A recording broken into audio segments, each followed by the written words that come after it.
Now, an important difference to draw here is what's happening with what we learned before, the IQR interquartile range, and what you've probably heard in the past, which is just the range of our data.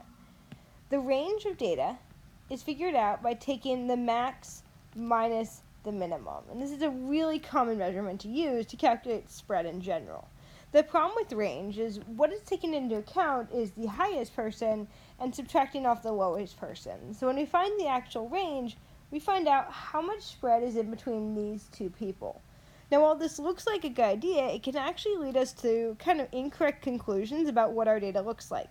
For instance, if I have those two same people and then just everyone else is grouped in the center, it doesn't tell me about the fact that most people are close, while only a few are spread out. For this reason, the range is not the best. In fact, we would say it's probably one of the worst measures of spread we actually have. Instead of looking at the range, we can instead look at the interquartile range. The interquartile range, as we've talked about before, takes into account Q3 and subtracting off Q1.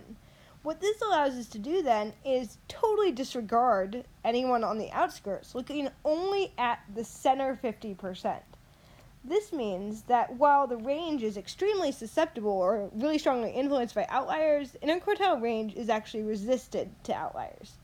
Once again, interquartile range gives us the spread of the middle 50%, while range gives us the overall spread. Meaning if we have outliers, the range is highly influenced, while the interquartile range doesn't suffer at all from it.